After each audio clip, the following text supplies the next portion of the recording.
Halo Sobat Bikers, selamat datang di channel SJ Motor. Di bahasan kita kali ini, kita bakal bongkar tuntas salah satu misteri kelistrikan motor yang sering banget bikin pusing. Yap, kita akan fokus ngebahas soal kiprok, si penjaga gerbang listrik.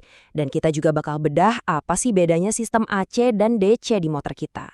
Pernah nggak sih kalian ngalamin lampu motor tiba-tiba redup? Atau yang lebih nyebelin, aki sering banget tekor padahal rasanya baru kemarin diganti? Sering banget kan? Nah, bisa jadi biang keladinya itu cuma satu komponen kecil yang suka kita lupain. Yuk kita cari tahu bareng-bareng. Oke, ini dia agenda kita.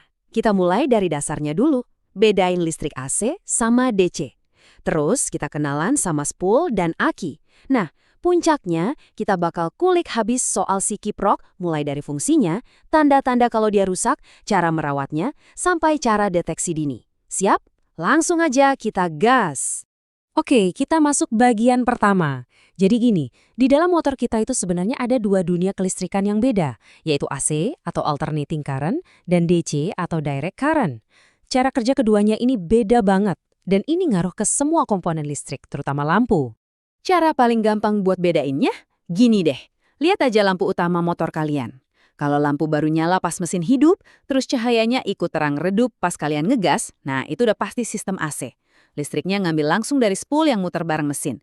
Sebaliknya, kalau begitu kunci kontak diputar ke on, lampunya langsung nyala terang dan stabil, itu artinya sistem DC. Sumber listriknya langsung dari aki. Biar gampang, bayangin aja gini.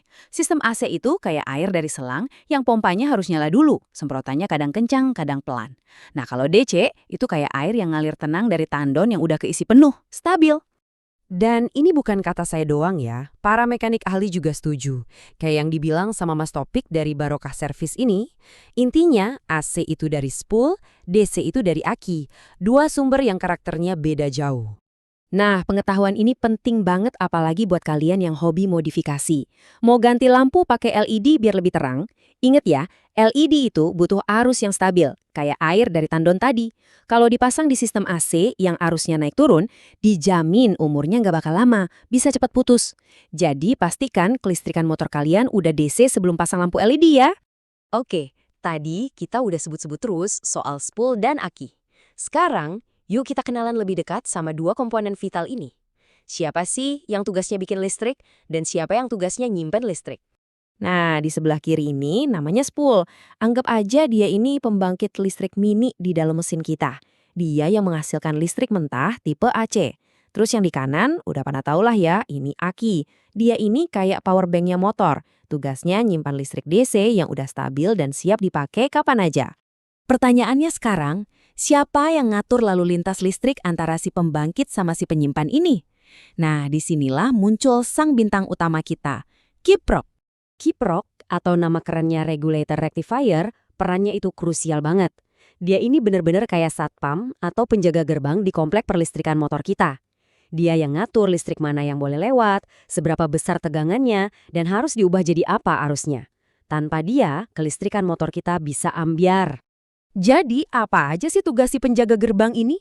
Coba deh bayangin alurnya ya. Pertama, dia nerima listrik AC yang kasar dari spool. Terus diubah jadi DC yang halus buat aki. Abis itu, dia stabilin tegangannya, biar nggak ketinggian atau kerendahan, pokoknya harus pas buat ngisi aki. Kalau akinya udah penuh, wah dia pinter, langsung stop pengisian biar akinya nggak kembung alias overcharge.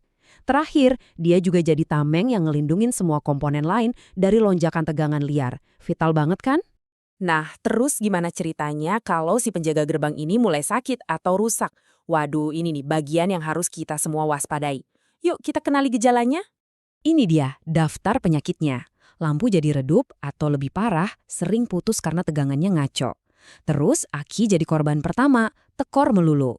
Mesin juga bisa jadi berebet karena sistem pengapiannya keganggu. Klakson yang tadinya suaranya gagah jadi sembar, paling parah buat motor injeksi, bisa tiba-tiba mogok karena otaknya, si ECU, nggak dapat pasokan listrik yang sehat. Gambar ini ngejelasin biang keroknya.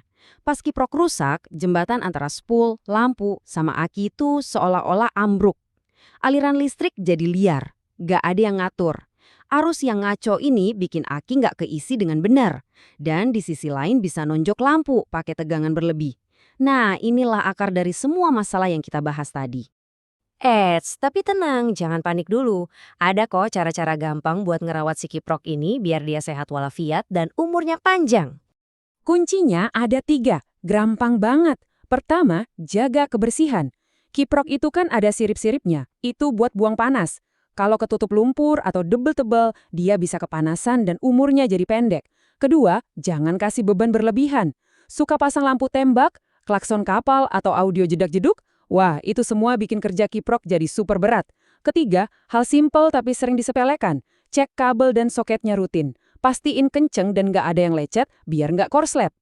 Nah, sebagai penutup nih, saya kasih contekan praktis, biar sobat biker semua bisa jadi detektif buat motornya sendiri, jadi bisa tahu masalah kiprok dari awal. Checklistnya gampang. Coba deh, nyalain mesin, plototin lampunya. Terus, coba ingat-ingat, aki motor kalian boros gak? Sering tekor tanpa sebab. Tes klaksonnya, suaranya masih oke atau udah aneh? Rasain juga tarikan mesinnya. Kalau ada gejala-gejala ini, jangan ditunda. Dan ingat pesan penting ini, kalau motor susah starter, jangan buru-buru vonis akinya. Coba deh curigai dulu si kiprok. Kalau masih ragu, mending langsung bawa ke bengkel kepercayaan kalian. Gimana? Sekarang jadi lebih paham kan betapa vitalnya peran si kecil yang namanya kiprok ini. Dia itu ibarat jantungnya sistem kelistrikan motor kita.